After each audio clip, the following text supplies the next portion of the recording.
Hello everyone, trying the YouTube live on vertical screen for the first time. Let me know if you are able to hear me, if you are able to see me.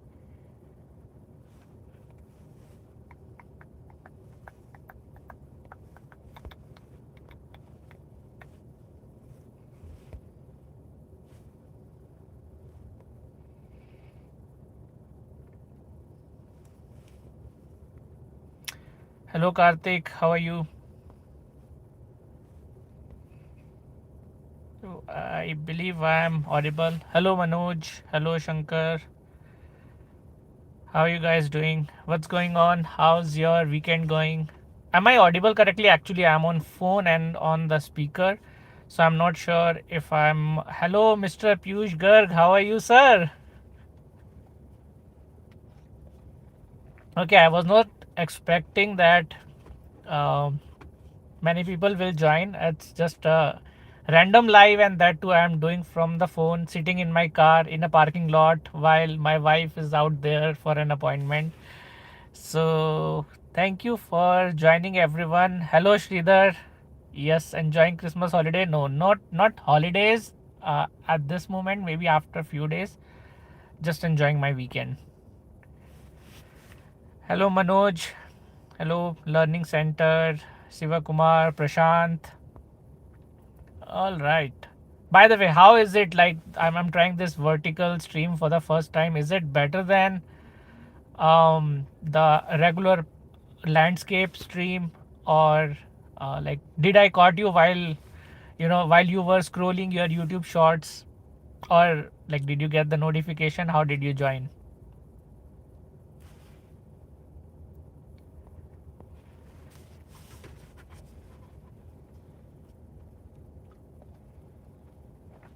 Hello Manoj. Okay, through notification. And okay, all right, that's good. Okay, so if you have any questions, or if you want to share anything, any feedback, any question about the existing series CK Azure DevOps, or any question about the upcoming Terraform series, yeah, feel free to ask.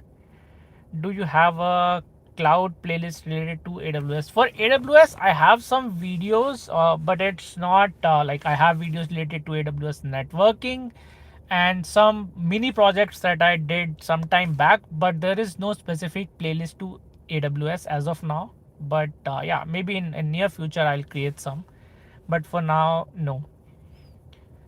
Okay, let's see. I'm having dinner and saw your notification. I'm glad you were able to join. Okay, so Subhajit is saying while scrolling the YouTube shorts it came. Okay, now this is something that I'm trying for the first time. So I was wondering if it comes in the shorts feed or not. So looks it is happening. So that's good. Sridhar is saying discovering new technology landed in DevOps landscape, which is harness CD, not getting time to interact with you. There is a migration of pipeline for TransUnion from existing infrastructure to harness. So that's good to know. I mean, harness is something that I have looked around 4 or 5 years back, but it never really became that popular, and I never really had a chance to work on it. But it's interesting to know how's your experience so far. Yeah. Um, so I mean, I was not even sure whether companies are using it, but looks like they are. So it's good. It's good. So there are like 20-25 people online already, but seems like there is only one like to this video. Come on, guys. What are you doing? Show some love. Show some support. There is a thumbs up button. Click on that so that it helps me spread this video across multiple people. Okay, I see some more. Please, like, it doesn't cost you anything, right? It doesn't cost you your time or your money. You just have to click the thumbs up. Okay, now I see some progress. Thank you so much. Okay, so let's see what's going on. Okay, so Otis Mario is asking, do you have any playlist for someone who wants to become a DevOps engineer? For that, there is no dedicated playlist end to end, because if I were to create a playlist for DevOps end to end, it's gonna take at least 400 videos, that I'm thinking, because That's what it's gonna take, So for that, I created recently a DevOps roadmap, right? So you can have a look at that. It has a GitHub repository as well with the links to many of my videos and playlists. So you can refer those, and that would be a good starting point, I would say. Shambhunath, is useful any skill can update like as technologies? I surely did not understand your question. Can you please elaborate? Prashant is saying, do you have any plan for Python? Python, maybe once I am comfortable with it. I'm still getting used to Python. I haven't really worked much on it. I am still learning. I'm still learning phase, and I think I'm not in the position to start teaching it at this moment. But maybe, yeah, in near future for sure. Once I'm comfortable with it, for sure. Okay. So Daniel is asking, looking forward to your Terraform playlist. When are you starting it? So I will be starting that from 15th December. There are total of 28 videos, and each video gonna be around 30 minutes to 1 hour in length, because I have included all the troubleshooting, all the issues that I have faced while implementing it. There are around 7 to 8 mini projects. There are around 3 to 4 like intermediate to advanced level projects. So it's gonna be something that it's not there on YouTube, it's not there on Udemy. So you will find it really interesting and really informative. I have spent a lot of time on it.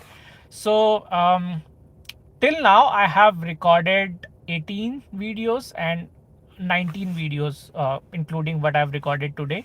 So 19 videos have been recorded, 7 videos are pending. 8 to 9 videos are pending. So that I will be completing before 15 December, and from 15 December onwards, you will start seeing the video. With the frequency I'm planning is 4 videos per week. Okay, so that's the plan for it. Okay, so Manoj is asking, migration series, if you can plan something, it would be helpful.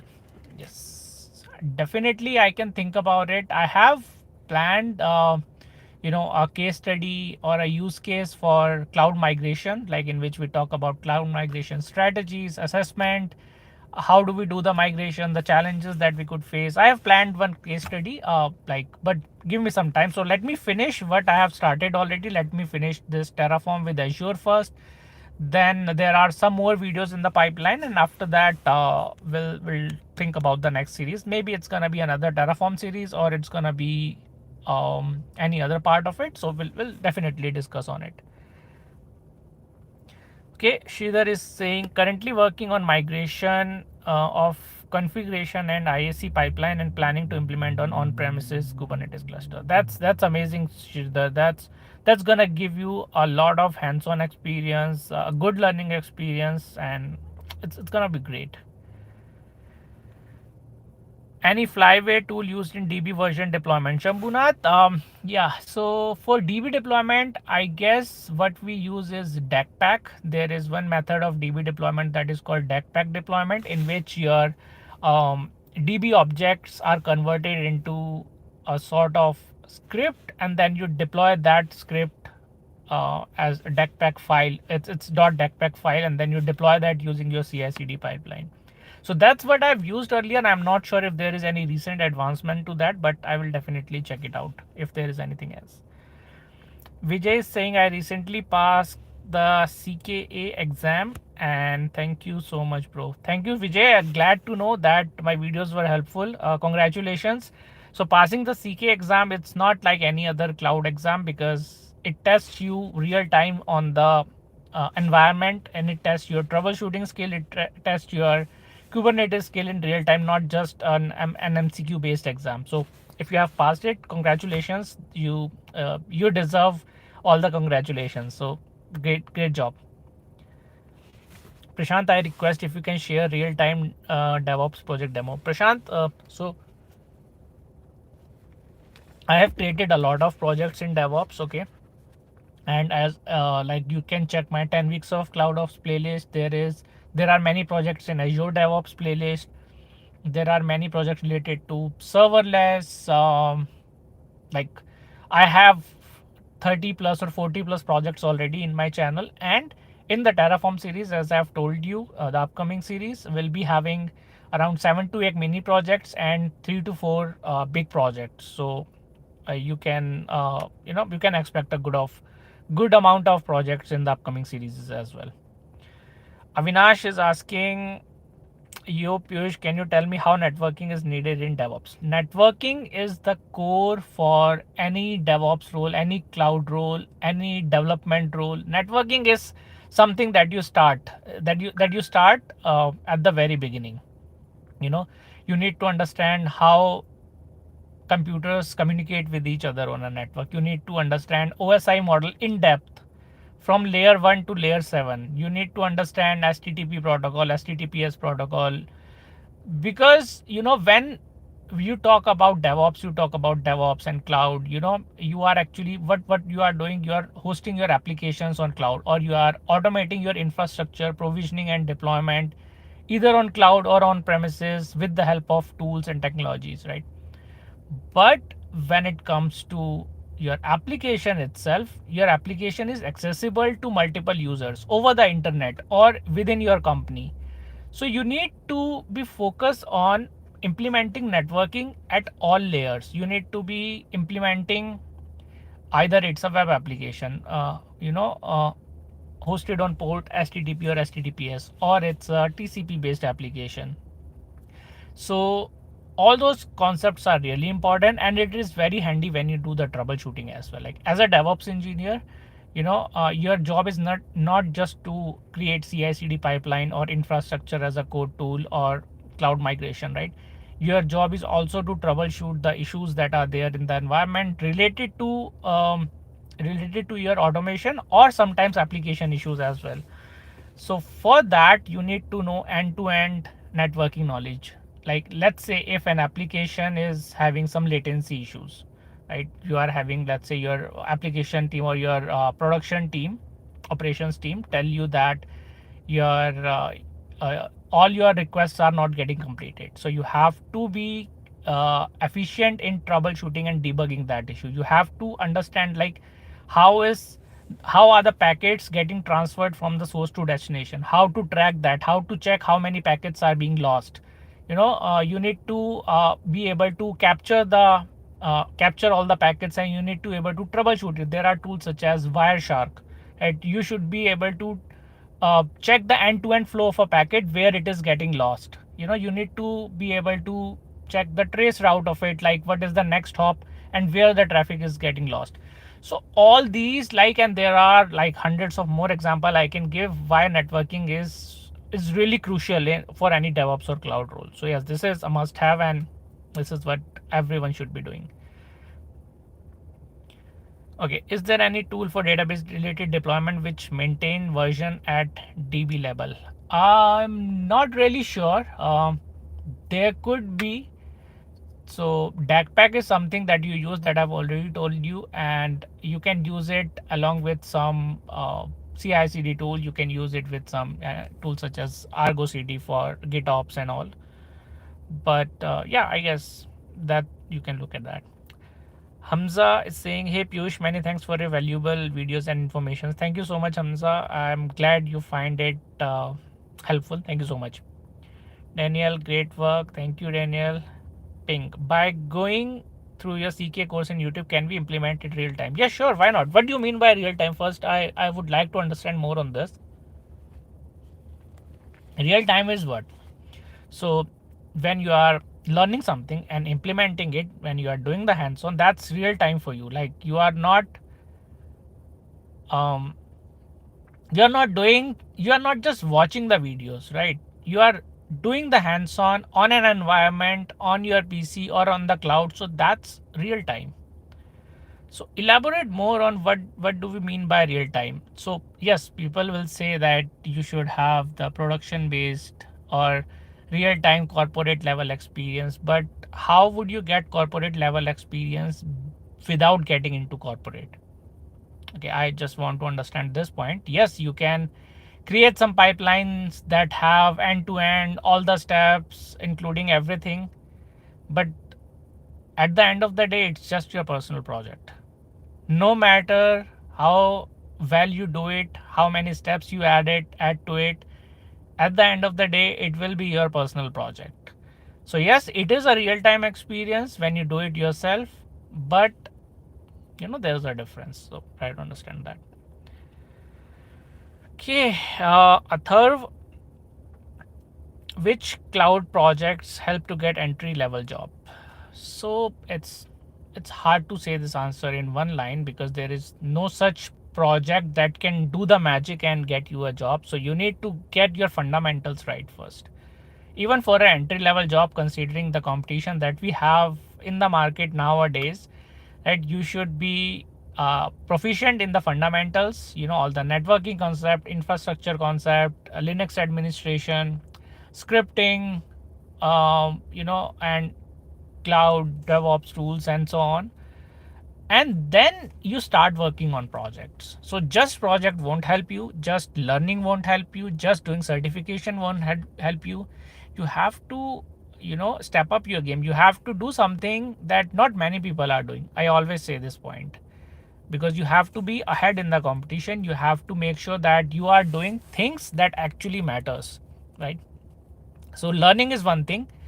Learning, when you are learning something, that means you are getting the relevant experience. But when you have the relevant experience, you also have to showcase it to the hiring managers and recruiters that you have that relevant experience.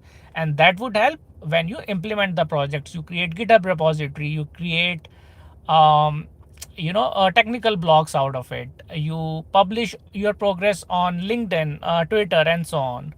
So it's a combination of all those things. You do the certification as well, and it adds some value to your resume. But it's always a combination of those things, even for an entry level job in cloud and DevOps. So yeah, those things. Madhusudan, 6-year career gap student get a job in IT industry. I am really not sure about your question. So you have 6 year of career gap, then how you are still a student? Maybe try to provide more details to it, right? So Crankton, I appreciate your YouTube. Thank you so much. Thank you. I appreciate your comments too. Saddam is saying, please start DevOps mock interview series. So that's kind of tricky thing to do, because what happens is I tried, like I thought about it some time back,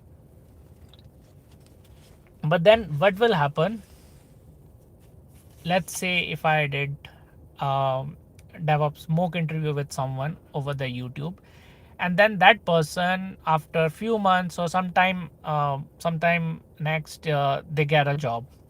So then they wouldn't want to be shown their face on the YouTube videos, else their new teammates or their the future company, they will know that that person has just learned it, or the background about it. So they would request to delete the video or make it private and so on. So it's not really a feasible solution. It's not something that would add a lot of value. I have checked with other of my tech content creators, and they have the same notion about this, doing this, because many a times I have seen, like, people who I have personally mentored in the past, or sometime mentor as part of our community, they get a job, but they don't even post it publicly on LinkedIn or on social media that this channel has helped me or this community has helped me, because they don't want. I mean, that's their choice. I'm not saying it's a bad thing to do. That's their choice. But I'm telling you the complications that it could have if I were to do this. So maybe not now. Okay. Parth is saying, Bhaiya, please make a series on complete shell and Linux. Okay, yes, that's in my to-do list, and that's I'll be doing in next few months. I'll be definitely working on it. So yes, that's one of the most requested series on my channel after Terraform, after CK. So yeah, I go as per the request. So it'll be there. Don't worry. Pratham, good evening. Hello, Pratham. Marshmallow. Hello, Marshmallow. Jose Rodriguez, is CCNA required for DevOps? CCNA, it's networking certificate.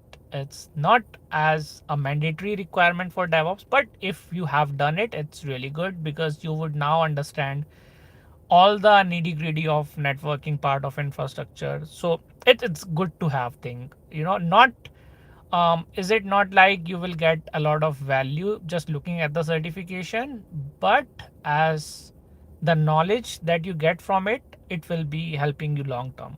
So yeah, if you are planning to do it, definitely. Which is asking, is it possible to make a video on Wireshark, how to use the application? Yes, Vijay, I'll be doing that. Yes, that's why I've mentioned it, because I have planned to do it. I have a lot of plans. I have a lot of videos in pipeline. It's just I have few hours a day that I spend on creating these videos, right? So I wake up at 4 in the morning, not just bragging, maybe a little bit bragging, but I wake up at 4 in the morning. I record a couple of videos till 7:30, and at 7:30 is when my daughter wakes up, and after that I cannot work.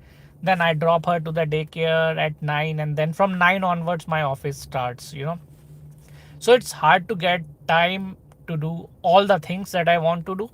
So I have prioritized it as per the demand in the market, as per what you folks are requesting. So, and I'll be releasing that. So for past couple of weeks, I have been constantly working on Terraform series, even on weekends. Today is Saturday, and I did the same. I woke up at 4 in the morning. I recorded 2 videos, and I have sent it for editing and so on. So yeah, so I'm maintaining a to-do list of the things that you request, and if it gets more request, I prioritize it based on that. So yes, you will be seeing a lot of videos. You'll be seeing a lot of pipelines. Oh, sorry, a lot of playlists in the pipeline. Yeah.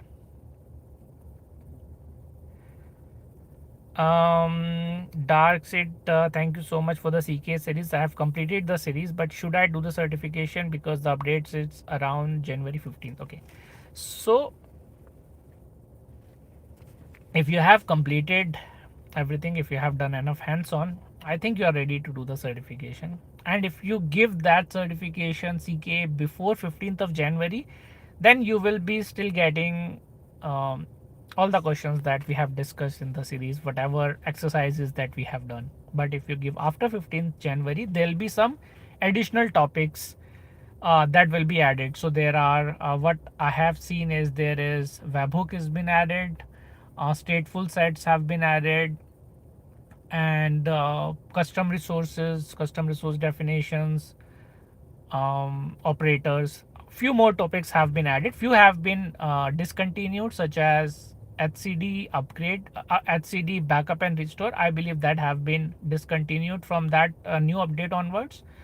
But as soon as the updates will be applicable in January somewhere, I'll definitely make the additional videos to make sure that my CKA playlist is up to date with the latest curriculum. So I'm top of it. I'm on top of it. So don't worry about it.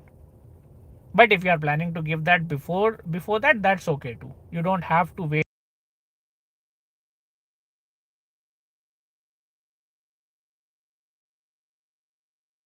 Come on. I am on live stream and I've just received a spam call. Amazing. Okay, Umesh, how to prepare for DevOps interview? Not really a question that I could answer in few minutes or few lines. Please try to elaborate your question more. What do you mean by how to prepare for DevOps interview? Like, what have you done? What's your background? What you know already? What you don't know?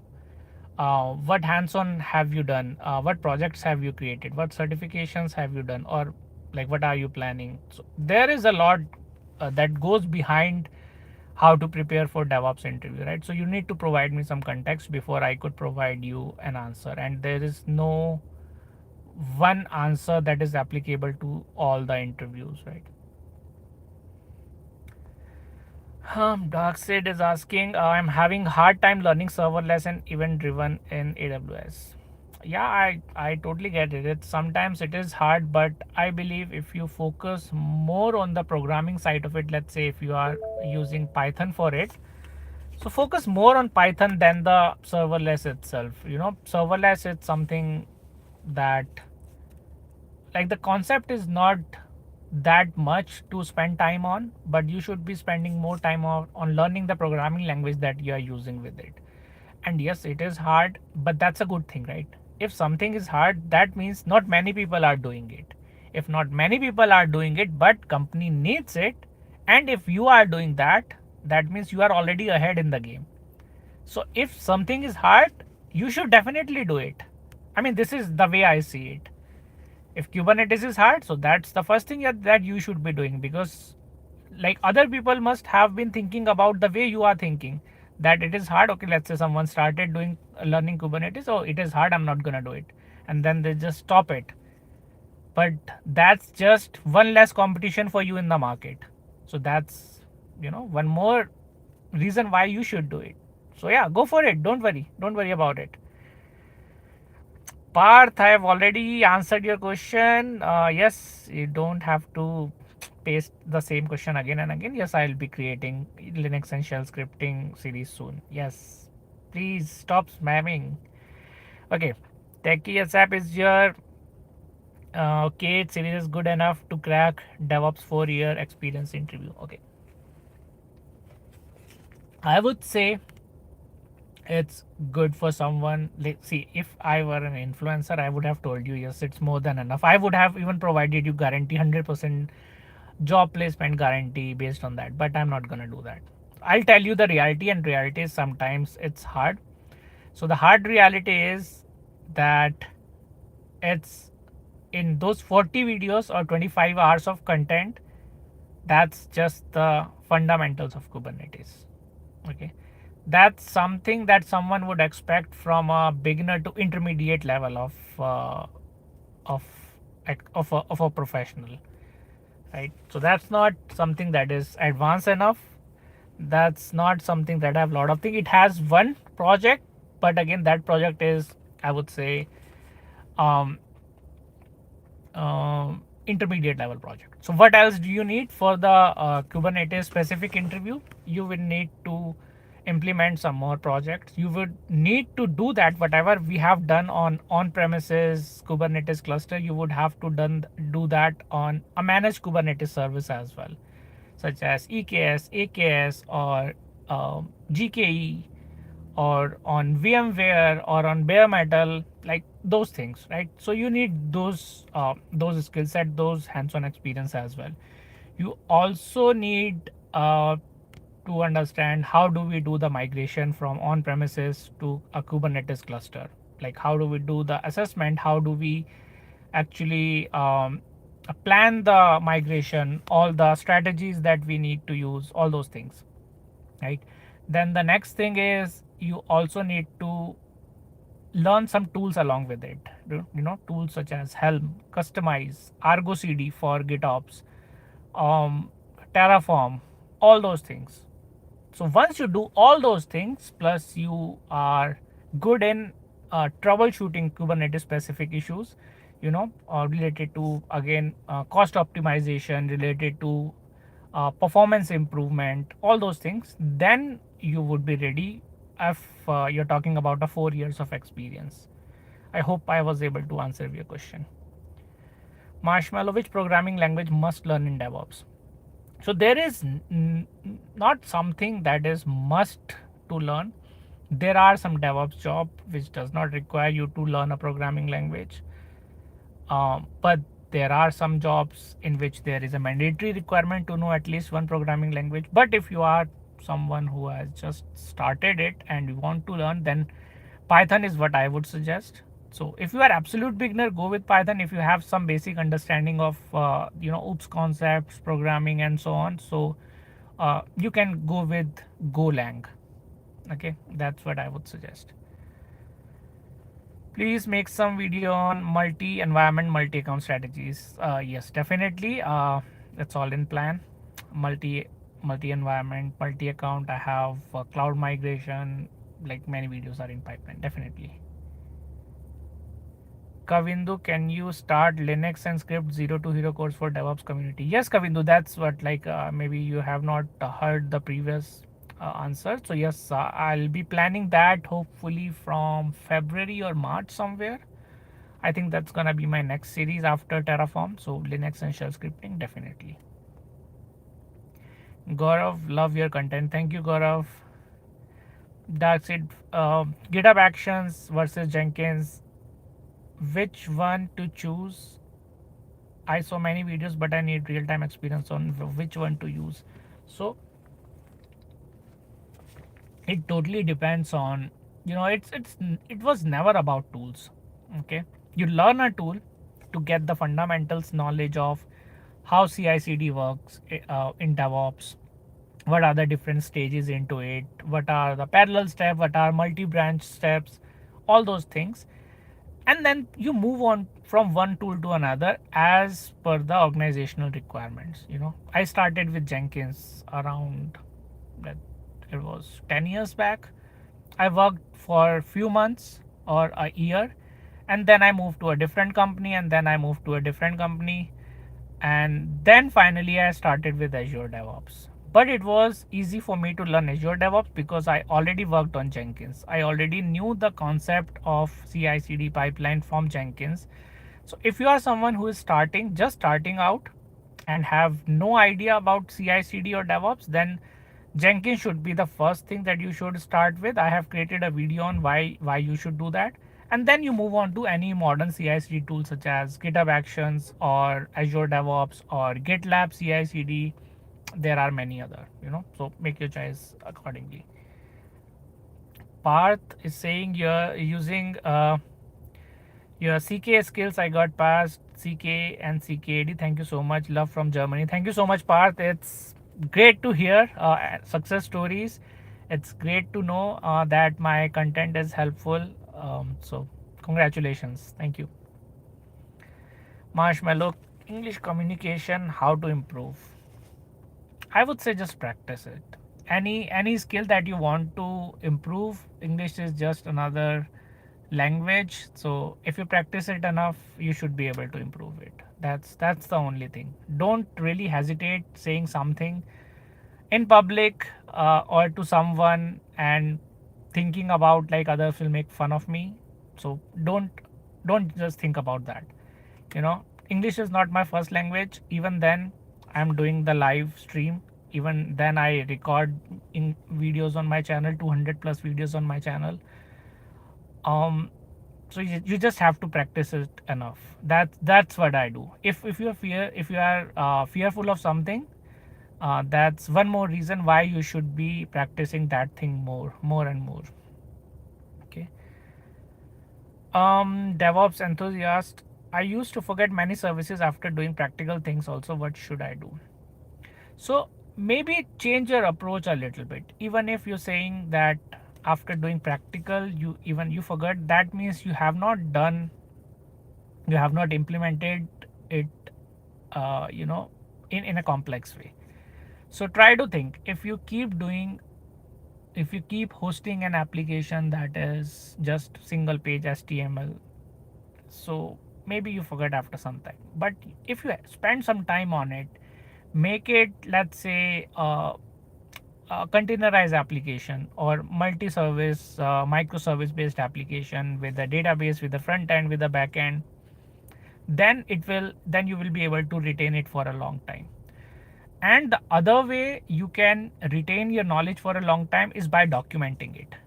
So you learn something, that's good. The next step you should do, you should create a GitHub repo and host your application on it. Host your all the code related to it along with a well formatted readme file, which shows you step-by-step instructions of what you are doing, why you are doing, and all those things. So those will be not just helpful for you to have a look at that in the future, but it will be helpful for the other learners as well who are looking to learn something that you have learned, right? So this is the reason, if I tell you honestly, this is the reason why I created my first video 3 years back. I was in the same position. I was doing a freelancing work for some client. It was a fintech based startup in Toronto. I was working with them. I implemented a use case. I believe it was I hosted a static website for them on Amazon S3 and used CloudFront and few other services with it. and there were step-by-step instructions. There were documentations were not clear, so I had to do many trial and error troubleshooting and fix the issue. But then after that I realized I have implemented it today after spending so many hours to it. But then if I recall it after, let's say, a few days, I will forget everything, right? I might not be able to retain it. So what should I do? Maybe I'll create a blog out of it. So that's what I thought. But then it was a long, it turned out to be a really huge blog, and I thought no one's gonna read it. Even I won't be reading it. So then I thought, why don't I record a video? So that's how I started my channel. I recorded the video for myself so that I can revisit it after some time, and others can also learn from it. So try to document it. Documentation is the thing that will stay there with you for a long time. Okay. Okay.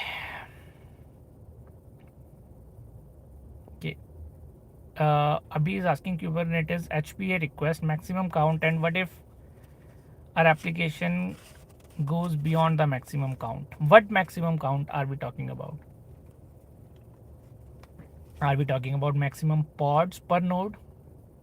Or I think that's what you are asking, right? Maximum pods per node.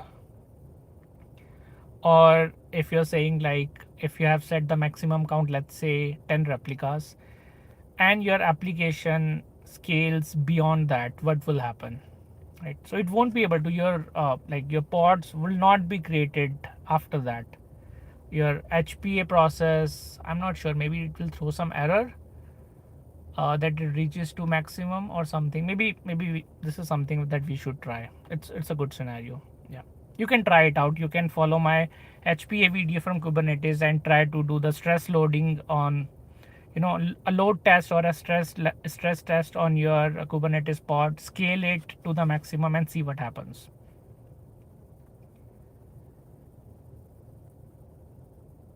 Okay, Prashant is asking, today I had interview for DevOps and most of the questions I got AKS, how AKS is different than Kubernetes. Okay, that's a good question. So that's what I have told you in the beginning, right? That learning just Kubernetes would not be enough. You would have to learn a managed cloud service such as AKS, EKS, or GKE. So AKS is one of those services. AKS is a managed cloud service. What do you mean by managed cloud service? In which the infrastructure, the control plane components, and many other things, including your operational aspects of cluster upgrades, cluster backups, and cluster maintenance, all those are managed by cloud provider itself. You don't have to manage it. You don't even get the access to their control plane nodes, right? So that's a managed cloud provider. That's a managed cloud service. AKS is Azure Kubernetes service. It's provided by Azure, but it's built on top of open source Kubernetes, right? So let's say, what example can I give?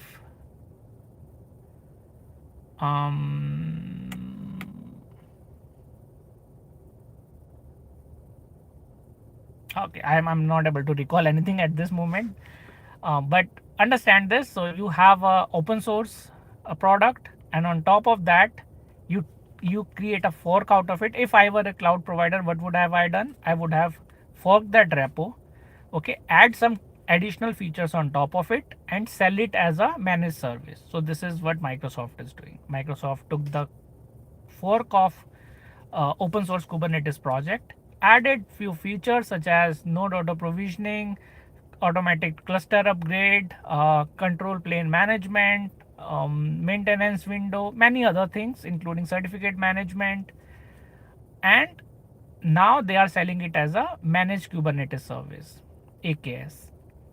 And they're gonna charge for the infrastructure cost, for the computing power that your nodes will be using. So that's the main difference. So yes, so once if you are comfortable with Kubernetes, then you can just try it out, AKS yourself, and you will find it pretty simple, pretty straightforward. It'll have some additional features. That's it. Okay, I guess it's time for me to leave now. Okay, I will see you guys soon. Sorry if I couldn't take much questions after this. So there are few more questions, but we can do it next time when we go online. Next week I'm going on a vacation, so there will be no live for the next week, but after that, yes, we'll be doing that. So thank you so much. I hope you have a good day, have a good weekend, and happy learning. Take care.